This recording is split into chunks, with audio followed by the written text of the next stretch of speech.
আলহামদুলিল্লাহি রব্বিল আলামিন ওয়াসসালাতু ওয়াসসালামু আলা সাইয়্যিদিল মুরসালিন আম্মা বা'দ ফাআউযু বিল্লাহি মিনাশ শাইতানির রাজিম বিসমিল্লাহির রহমানির রহিম আসসালাতু ওয়াসসালামু আলাইকা ইয়া রাসূলুল্লাহ ওয়া আলা আলিকা ওয়া সাহাবিকা ইয়া হাবিবাল্লাহ আসসালাতু ওয়াসসালামু আলাইকা ইয়া নবিয়াল্লাহ ওয়া আলা আলিকা ওয়া সাহাবিকা ইয়া নূরাল্লাহ। মাদানী চ্যানেলের দর্শক শ্রোতা, আলহামদুলিল্লাহি আযজা ওয়া জাল মাদানী চ্যানেল বাংলায় আপনাদের সন্নিকটে উপস্থিত হয়েছি নতুন ধারাবাহিক অনুষ্ঠান জান্নাতের প্রস্তুতি। ইনশাল্লাহ এই অনুষ্ঠানের মাধ্যমে চেষ্টা থাকবে মাদানী চ্যানেলের দর্শক শ্রোতা আপনাদেরকে নেকির দাওয়াত দেওয়ার, আল্লাহ তাআলার ভয় অন্তরে সৃষ্টি করার, প্রিয় নবী রাসূল আরবি সাল্লাল্লাহু আলাইহি সাল্লামের মহব্বত অন্তরে আরও বৃদ্ধি করার এবং নিজেদেরকে নেককার হিসেবে তৈরি করার। ইনশাল্লাহ বিস্তারিত দিকে আমরা যাব। শুরুতেই আসুন আমরা আমাদের এখানে দর্শক শ্রোতা দুরূদ শরীফ পাঠ করার ফজিলত সম্পর্কিত একটি হাদিসে মোবারকা শ্রবণ করি। রাসূল করিম রউফুর রহিম সাল্লাল্লাহু তাআলা আলাইহি ওয়াসাল্লাম ইরশাদ করেছেন, প্রতিটি উদ্দেশ্য সম্বলিত কাজ যা দুরূদ শরীফ ও জিকির ছাড়াই আরম্ভ করা হয় তা বরকত ও মঙ্গল শূন্য হয়ে থাকে। খুবই চিন্তিত হওয়ার একটি বিষয় আমাদের ছিলেন দর্শক শ্রোতা। মঙ্গল শূন্যতা, বরকতহীনতা এটা আমাদের জন্য খুবই দুর্ভাগ্যের বিষয়। তো আসুন আমরা নিয়ত করে নিই, প্রত্যেকটি জায়েজ নেকির কাজে শুরুতে মজলিসের মধ্যে আমরা দুরূদ শরীফ আল্লাহ তাআলার জিকির পাঠ করব। আসুন মাদানী চ্যানেল দর্শক শ্রোতা আমরা আজকের অনুষ্ঠানের শুরুতে একবার দুরূদ শরীফ পাঠ করে নিই। সাল্লু আলাল হাবিব সাল্লাল্লাহু তাআলা আলা মুহাম্মদ সাল্লাল্লাহু তাআলা আলাইহি ওয়া আলিহি ওয়াসাল্লাম। নিয়তুল মুমিনি খৈরু মিন আমালি, মুসলমানের নিয়ত তার আমল অপেক্ষায় উত্তম। আমিও নিয়ত করি, আপনারাও নিয়ত করে নিন আল্লাহ তাআলা রাসূলের সন্তুষ্টির জন্য। ইনশাআল্লাহ আমরা প্রোগ্রামের শুরু থেকে শেষ পর্যন্ত মনোযোগ সহকারে ইনশাআল্লাহ দেখব এবং আমি করব ইনশাআল্লাহ। এবং যা কিছু আমরা শ্রবণ করব, আমি যা কিছু বলবো, আমরা উভয়ই যাতে করে আমরা এর উপর আমল করি এবং অপর মুসলমানের নিকট আমরা পৌঁছে দিই। আমাদের চ্যানেল দর্শক শ্রোতা, অনুষ্ঠান জান্নাতের প্রস্তুতি। জান্নাত আল্লাহ তাআলার অনেক বড় এক নেয়ামত বান্দার জন্য। আখিরাতে ঈমানদার ও নেককার বান্দাদের জন্য যে চিরস্থায়ী শান্তির আবাসস্থল তৈরি করে রাখা হয়েছে, মূলত এটাই হচ্ছে জান্নাত। জান্নাত আল্লাহ তাআলার অনেক বড় নেয়ামত বান্দার জন্য, এই জন্য যে এটা চিরস্থায়ী সুখের এবং শান্তির স্থান হবে। তো জান্নাতের প্রত্যাশা আমাদের মধ্যে রয়েছে আলহামদুলিল্লাহ। প্রত্যেকেরই আল্লাহ পাকের দয়া এরকম যে আমরা চাই, অন্তরের মধ্যে একটা আমাদের খেয়াল এটা থাকে সব সময় যে আমি জান্নাতে যাব। আল্লাহ তাআলা যদি দয়া করে আমি জান্নাতে যাব, যতই গুনাহগার হোক না কেন বান্দা, অন্তরের মধ্যে একটা আশা প্রত্যাশা থেকেই যায়। কিন্তু আফসোসের বিষয় হচ্ছে মাদানী চ্যানেলের দর্শক শ্রোতা, প্রত্যাশা অনুযায়ী আমাদের যে জান্নাতকে হাসিল করার যে প্রচেষ্টা থাকা দরকার সেটা আমাদের থেকে অনেক দূরে রয়েছে, বহু দূরে। তো তাই আলহামদুলিল্লাহ নিয়ত করে নিলাম মাদানী চ্যানেলে জান্নাতের প্রস্তুতি যাতে আমাদের বৃদ্ধি পেয়ে যায়, এই জন্য একটি অনুষ্ঠান আমরা সাজানোর চেষ্টা করেছি। মাদানী চ্যানেলের দর্শক শ্রোতা, আমি অনুরোধ করব, যেহেতু প্রত্যহ আলহামদুলিল্লাহ সাপ্তাহিকভাবে ধারাবাহিকভাবে এই সিলসিলা দেখানো হবে, তো প্রতি সপ্তাহে নিয়মিতভাবে আপনারা দেখবেন, অপরকে দেখার দাওয়াত প্রদান করবেন, নেকির দাওয়াত। আর এই সিলসিলা, এই অনুষ্ঠানটি আমার চেষ্টা থাকবে আল্লাহ তাআলার দয়ায় জান্নাতের আলোচনা সম্পর্কিত আল্লাহ পাকের যে ইরশাদ রয়েছে মহাগ্রন্থ, আমার চেষ্টা থাকবে মাদানী চ্যানেলের দর্শক শ্রোতা এই অনুষ্ঠানের মাধ্যমে আপনাদেরকে কিছু বিশেষভাবে পরিবেশন করা। আমি ইনশাআল্লাহ অনুষ্ঠানের মধ্যে আমি চেষ্টা করব ইনশাআল্লাহ শুরুতেই জান্নাতের আলোচনা সম্পর্কিত মহাগ্রন্থ কোরআনুল কারীমের মধ্যে আল্লাহ পাকের যে ইরশাদ রয়েছে সেখান থেকে একটি আয়াতে মোবারকার অনুবাদ কানজুল ঈমান থেকে বলার এবং একটি বিষয় নেওয়া, জান্নাতের প্রস্তুতি সহায়ক, যেটা আমাদের জন্য সহায়ক হবে জান্নাতের প্রস্তুতি নেওয়ার জন্য, সে বিষয় সম্পর্কিত একটি বয়ান আলোচনা কোরআন ও হাদিস থেকে বলার চেষ্টা করব। এবং সর্বশেষ নবী করিম রউফুর রহিম সাল্লাল্লাহু আলাইহি সাল্লামের সুগন্ধিময় জান্নাতের সুবাসিত বাণী, অর্থাৎ জান্নাত সম্পর্কিত আমার নবী করিম সাল্লাল্লাহু আলাইহি সাল্লাম যে উৎসাহ প্রদান করেছেন হাদিসে মোবারকার মাধ্যমে, সে ইনশাল্লাহ একটি হাদিসও ইনশাল্লাহ আপনাদের সামনে পাঠ করার চেষ্টা করবো ইনশাল্লাহ। আমাদের ছিল দর্শক শ্রোতা, আল্লাহ পাক সূরা আল বাকারার মধ্যে জান্নাতের আলোচনা সম্পর্কে একটি আয়াতে কারিমা নাজিল করে। সূরা আল বাকারার 25 নম্বর আয়াত, কানজুল ঈমান থেকে যার অনুবাদ, এবং সুসংবাদ দিন তাদেরকে যারা ঈমান এনেছে এবং সৎকর্ম করেছে, যে তাদের জন্য বাগান অর্থাৎ জান্নাত রয়েছে। সুবহানাল্লাহ। সৎকর্মশালী এবং ঈমান আনয়নকারী এবং সৎকর্মশীল যারা রয়েছে তাদের জন্য এই সুসংবাদ। আমাদের এখানে দর্শক শ্রোতা, এখানে আমাদের আজকের আলোচ্য বিষয় যে রয়েছে জান্নাতের প্রস্তুতির, সেটি হচ্ছে আল্লাহর প্রতি ঈমান, যেটি আমাদের খুবই গুরুত্বপূর্ণ বিষয় রয়েছে, প্রত্যেকটি মুসলমানের জানা আবশ্যক। তো আমাদেরকে যদি ঈমানদার মুমিন হিসেবে নিজেকে চিহ্নিত করতে হয়, তবে আমাদেরকে যে ঈমানের যে বিষয়গুলো সেগুলো আমার মধ্যে পরিপূর্ণভাবে রয়েছে কিনা সেটা আমাকে দেখতে হবে অ্যানালাইসিস করে। তো আজকের বিষয় হচ্ছে আল্লাহ তাআলার প্রতি ঈমান। আমি যে আয়াতে মোবারকা আপনাদের সামনে অনুবাদ করেছি কানজুল ঈমান থেকে, এখানে দুইটি বিষয় স্পষ্ট হয়েছে। একটি হচ্ছে ঈমান এবং অপরটি হচ্ছে সৎকর্ম অর্থাৎ আমলে সালেহ। ঈমানের সাথে আমলে সালেহ অর্থাৎ সৎকর্মের সম্পর্ক অবিচ্ছেদ। এই দুটি বিষয়কে আলাদা করে দেখার কোনো সুযোগ নেই। ঈমান ছাড়া ভালো কাজের ফল লাভ করা যায় না, এটা আপনাকে সবসময় মনে রাখতে হবে। আপনি যত ভালো কাজই করি না কেন, যদি আপনার ঈমানই না থাকে তাহলে সেই ভালো কাজের কোনো লাভ হবে না। বান্দার জন্য আল্লাহর পক্ষ থেকে যে ক্ষমা পুরস্কারের ঘোষণা রয়েছে, সেটা কেবল তাদের জন্য যারা আল্লাহর প্রতি ঈমান রাখে এবং ঈমানের দাবি অনুযায়ী আমল করে। তো যারা দেখবেন আমাদের সমাজের মধ্যে অনেক অমুসলিম রয়েছে, তারাও কিন্তু ভালো কাজ করছে। এখন তারা কি এটার ফল পাবে না? হ্যাঁ, তারাও কি এটার ফল পাবে না? হ্যাঁ, তারা পাবে। আল্লাহ তাআলা তাদেরকে দুনিয়াতে এটার ফল দিয়ে দিবে। কিন্তু জান্নাতের যে নেয়ামত, এটা কেবলমাত্র তারাই পাবে যারা আল্লাহর প্রতি ঈমান আনয়নকারী হবে। অর্থাৎ ফার্স্ট অফ অল কন্ডিশন হচ্ছে আগে আমাকে আল্লাহ তাআলার প্রতি ঈমান আনতে হবে। ঈমানের এটি একটি প্রথম স্তর, প্রথম ধাপ, আল্লাহর প্রতি ঈমান আনা। এরপরে আরও অনেক স্তর রয়েছে, অনেক ধাপ রয়েছে। আমরা ধীরে ধীরে ইনশাআল্লাহ প্রত্যেকটি সিলসিলার মধ্যে আমরা চেষ্টা করব। তো মূলত আমাদের যারা বুজুর্গানে দ্বীন রয়েছেন, ইমাম মুজতাহিদগণ রয়েছেন, তারা ঈমানের যে বিষয়টি রয়েছে, তারা এই ঈমানের এই চ্যাপ্টারটিকে 3টি অবিচ্ছেদে তারা সেটাকে স্টেপ করেছেন, ভাগ করেছেন। প্রথম যেই স্টেপটি হচ্ছে সেটি হচ্ছে আন্তরিক বিশ্বাস। আর আন্তরিকের বিশ্বাসের মধ্যে সেটা হচ্ছে আল্লাহর প্রতি ঈমান। এরপর অনেকগুলো আন্তরিক বিশ্বাসের মধ্যে রয়েছে ঈমানের বিষয়। এরপর 2 নম্বর বিষয় হচ্ছে এর পরপরই মৌখিক ঘোষণা। আমি অন্তরে বিশ্বাস করলাম, এর সাথে সাথে যদি আমি নিজেকে ঈমানদার দাবি করতে চাই, সেটাকে আমাকে মৌখিকভাবে ঘোষণা করে আমলিভাবে দেখাতে হবে। একটি হচ্ছে, প্রথম হচ্ছে অন্তরের যে বিষয়, সেটা একটা আমল, অন্তরের বিষয়ের আমল। এরপর দ্বিতীয়টি বিষয়টি হচ্ছে মৌখিক ঘোষণা, এটাও আমল, অর্থাৎ মৌখিক আমল। সর্বশেষ স্টেপ হচ্ছে কর্মে বাস্তবায়ন, আমলি, যেটা প্র্যাকটিক্যালি। তো যেহেতু আজকে আমরা একেবারে শুরু করেছি আল্লাহ পাকের দয়ায় জান্নাতের প্রস্তুতি অনুষ্ঠান, আর বিষয় রেখেছি অন্তরের আমলে যে বিষয় আল্লাহর প্রতি ঈমান। এখন আমি শুরুতেই বলেছিলাম আপনাদেরকে যে আমরা মুসলমান ঘরে জন্মগ্রহণ করেছি, সে বিধায় আমরা নিজেদেরকে মুসলমান দাবি করছি। আল্লাহ পাকের যে অস্তিত্ব রয়েছে, এটার প্রতি আমার কতটুকু ঈমান মজবুত রয়েছে, এদিকে আমাকে দেখতে হবে। এজন্য আমাকে স্টাডি করতে হবে, কিতাব পড়তে হবে।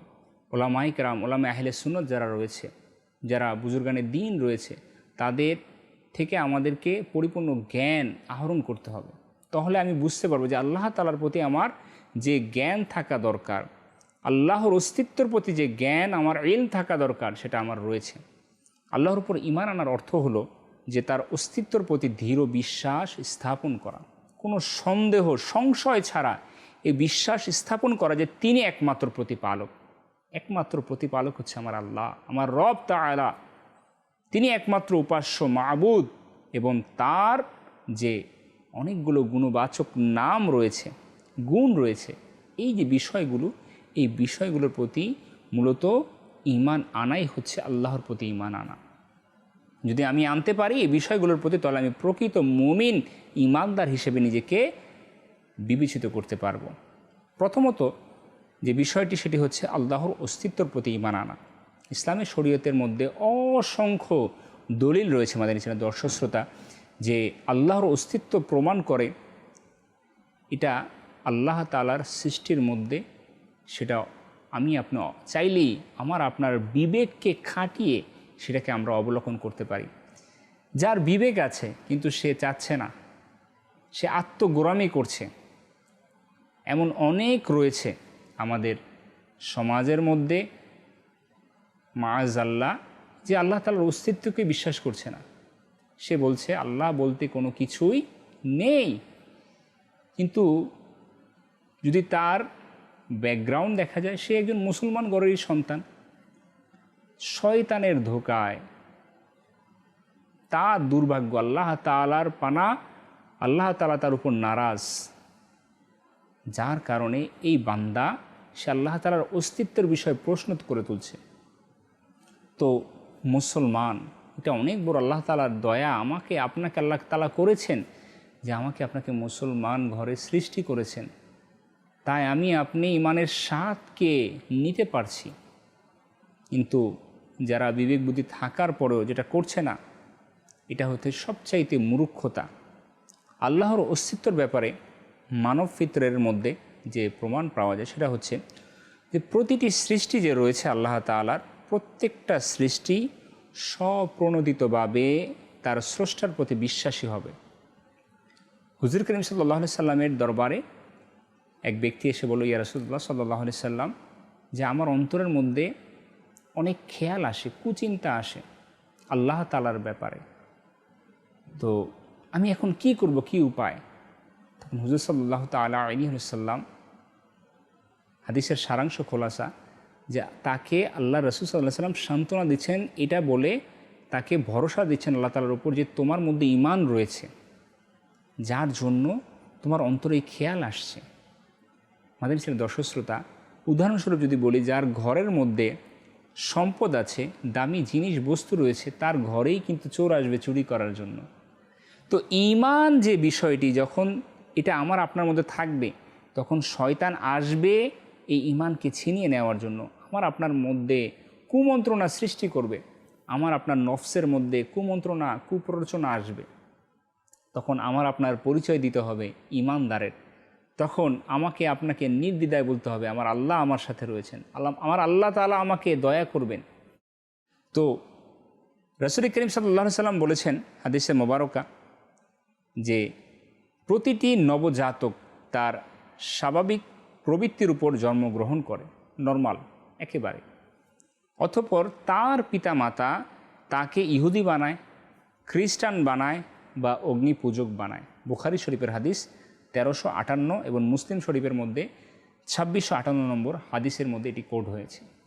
আমাদের ছিল দর্শক শ্রোতা, এরপরে যে বিষয়টি, যে আল্লাহ তাআলার অস্তিত্বের ব্যাপারে মানুষের বিবেক বুদ্ধির প্রমাণের বিষয় এসেছে, যে তারা কিভাবে বুঝতে পারবে যে পৃথিবীর আদি থেকে অন্ত পর্যন্ত যত মাখলুকাত অতিবাহিত হয়েছে বা হবে, এদের একজন স্রষ্টা থাকতেই হবে, না থেকে কোনো উপায় নেই। কেননা কোনো সৃষ্টি নিজে নিজেভাবে হতে পারে না, তার অস্তিত্ব নিজে নিজেভাবে সৃষ্টি হতে পারে না।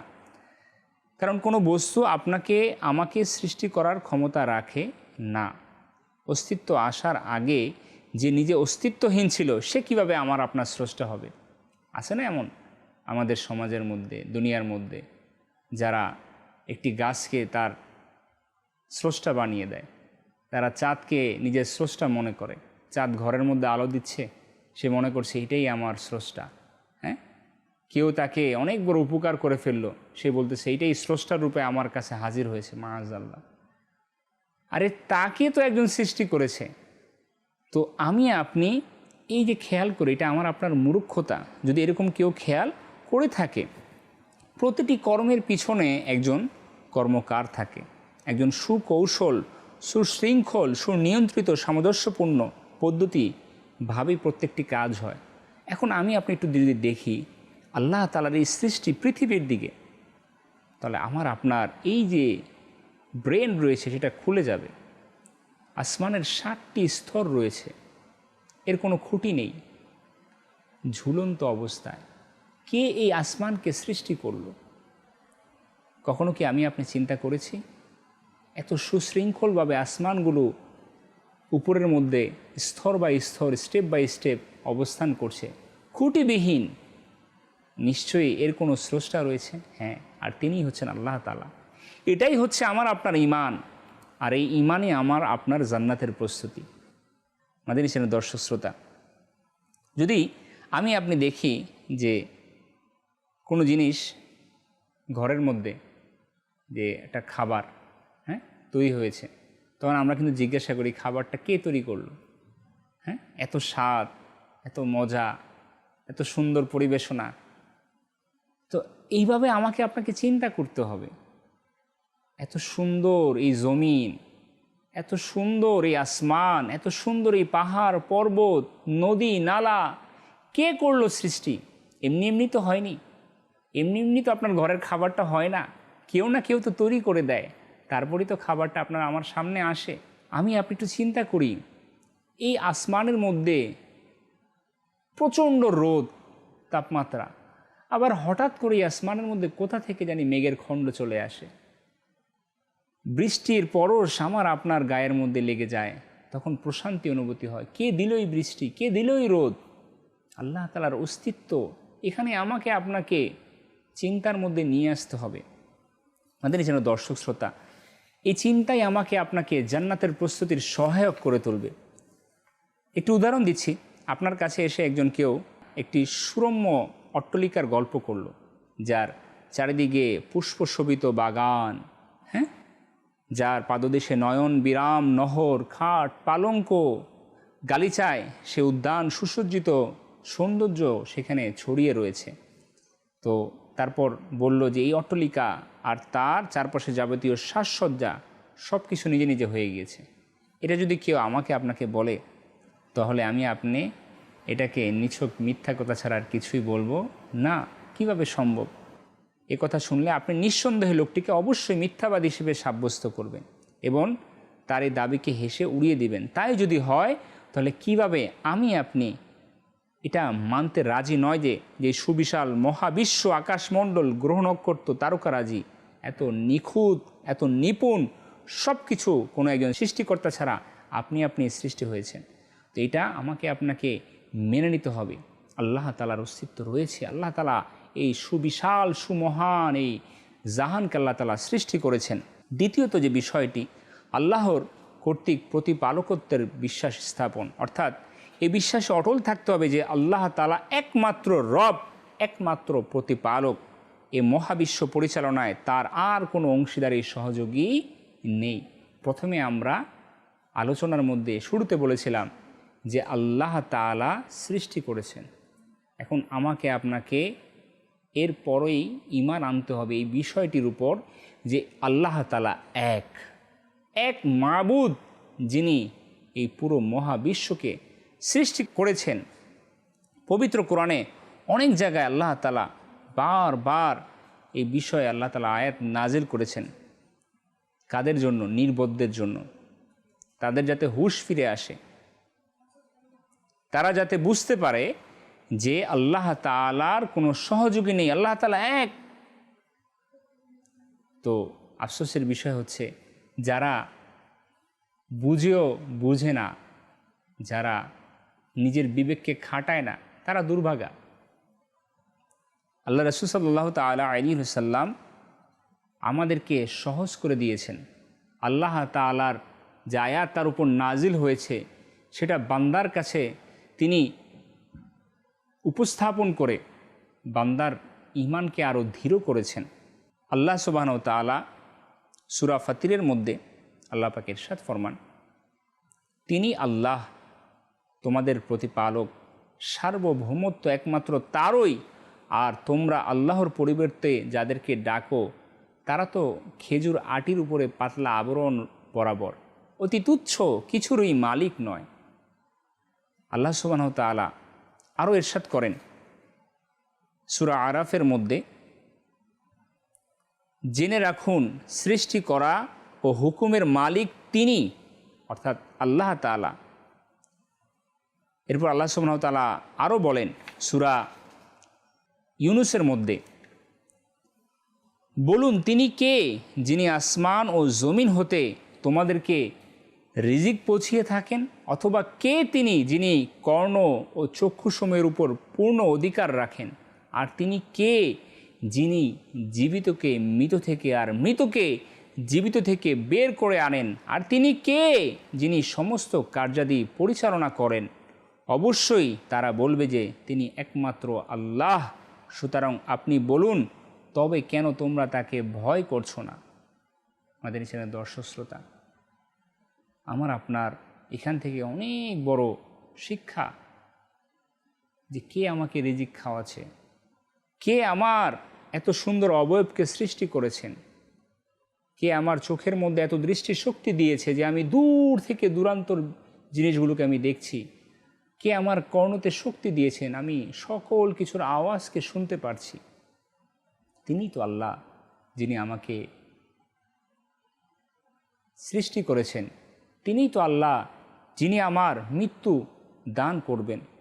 আমাদের চ্যানেলের দর্শক শ্রোতা, মনোযোগ দিয়ে খেয়াল করুন, তাহলে আমাকে আপনাকে একথা এক বাক্যে বিশ্বাস করে নিতে হবে, আল্লাহ সুবহানাহু ওয়া তাআলা এক রয়েছেন, তার কোনো অংশীদারিত্ব নেই, তার কোনো সহযোগী নেই, আমাদের মালিক এক।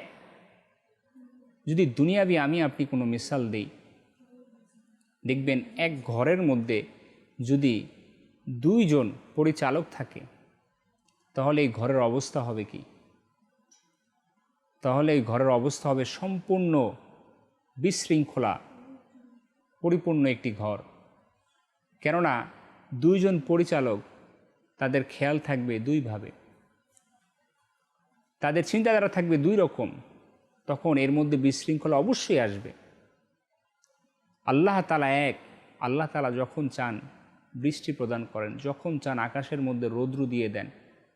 এখন যদি দুইজন হয়ে যায় তাহলে মাআযাল্লাহ, এটা উদাহরণ দিচ্ছি, তাহলে রৌদ্র, অপরজন চাইবেন বৃষ্টি, তাহলে তো হিতে বিপরীত হয়ে গেল। এই জন্য আমাকে আপনাকে এটাকে এক কথায় বিশ্বাস করে নিতে হবে, আল্লাহ তাআলা এক রয়েছেন। তৃতীয় যে বিষয়টি, আল্লাহ তাআলার উপাস্যত্বে বিশ্বাস স্থাপন করা। একথা বিশ্বাস করতে হবে যে আল্লাহ একমাত্র ইলাহ তথা সত্য উপাস্য, উপাসনা প্রাপ্তিতে আর তার কোনো অংশীদার নেই। আমরা ইবাদত করব তারই। ইয়্যাকা না'বুদু ওয়া ইয়্যাকা নাস্তাঈন। বিস্তাই বেড়া, আল্লাহ তাআলার ইবাদত করব আমরা, আর কোনো সৃষ্টির ইবাদত আমরা করব না। এটা আমার আপনার ঈমানি দায়িত্ব যে আল্লাহ তাআলা আমাকে আপনাকে সৃষ্টি করেছেন, যে আল্লাহ তাআলা আমাকে আপনাকে রিজিক দিচ্ছেন, আমার আপনার সকল চাহিদাকে না চাইতেও আল্লাহ তাআলা নেয়ামত হিসেবে আমাকে আপনাকে দিয়ে দিচ্ছেন। তাহলে সে আল্লাহ তাআলার শুকরিয়া করব কিভাবে? অসংখ্য মাধ্যম রয়েছে, কিন্তু সর্বোপরি সর্বোত্তম মাধ্যম হচ্ছে আল্লাহ তাআলার শুকরিয়া, সেটা হচ্ছে ইবাদত করার মাধ্যমে। আল্লাহ সুবহানাহু ওয়া তাআলা সূরা বাকারার মধ্যে ইরশাদ করেন, আল্লাহ ছাড়া আর কোনো সত্য উপাস্য নেই। আল্লাহ বলেন, আর তোমাদের উপাস্য একমাত্র আল্লাহ, সেই দয়াময় পরম দয়ালু ছাড়া আর কোনো উপাস্য নেই। আল্লাহ তাআলা আরও বলেন সূরা ইমরানের মধ্যে, আল্লাহ সাক্ষ্য দিচ্ছেন যে নিশ্চয়ই তিনি ছাড়া আর কোনো উপাস্য নেই, এবং ফেরেশতাগণ ও জ্ঞানবানগণও এ সাক্ষ্য প্রদান করেন, তিনি আল্লাহ ন্যায় ও ইনসাফের উপর প্রতিষ্ঠিত, তিনি ব্যতীত অন্য কোনো উপাস্য নেই। আল্লাহ বাদ দিয়ে আর যা কিছুর ইবাদত করা হয় কিংবা আল্লাহর সাথে যারই উপাসনা করা হয় তার উপাস্য নিঃসন্দেহে বাতিল। তিনি ছাড়া আর কোনো উপাস্যের কোনো সুযোগ নেই। আল্লাহ তাআলা আরও বলেন সূরা হজের মধ্যে, আল্লাহ তিনি একমাত্র সত্য, তারা তার পরিবর্তে যাকে ডাকে তা বাতিল, আর আল্লাহ সুউচ্চ মহান। আমাদের ছিল দর্শক শ্রোতা, এই জন্য আমাদেরকে আল্লাহ তাআলার ইবাদত করতে হবে।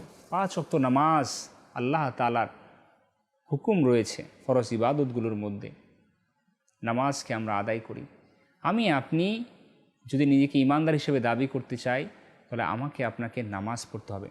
কেননা বলা হয়েছে নামাজ এটি এমন একটি ইবাদত, এমন একটি কাজ যেটা কাফের ও মুসলমানের চিহ্নিত করার একটি বড় মাধ্যম। যে অমুসলিম, যে কাফের, যে আল্লাহ বিদ্বেষী, সে কখনো নামাজ পড়বে না, সে তো আল্লাহকে মানেই না। আর আপনি অন্তরে বিশ্বাস করলাম আল্লাহ তাআলা এক, আল্লাহ ছাড়া আর কোনো মাবুদ নেই, আল্লাহর অস্তিত্ব রয়েছে। এখন আমাকে আপনাকে এটার সাথে সাথে আল্লাহ তাআলার ইবাদত করে এটাকে প্রমাণ করতে হবে। আমাদের নিচে দর্শক শ্রোতা, একমাত্র তার জন্য ইবাদতকে একীভূত করতে হবে। কোনো নৈকট্যপ্রাপ্ত ফেরেশতা কিংবা প্রেরিত নবী কিংবা অন্য কোনো কিছু এক্ষেত্রে তার অংশীদার হতে পারে না। ফেরেশতা আল্লাহ তাআলার সৃষ্টি, নবী ও রাসূল আল্লাহ তাআলার সৃষ্টি রয়েছেন, তো তারা অনেক সম্মানিত, তাই বলে তাদের ইবাদত করা যাবে না।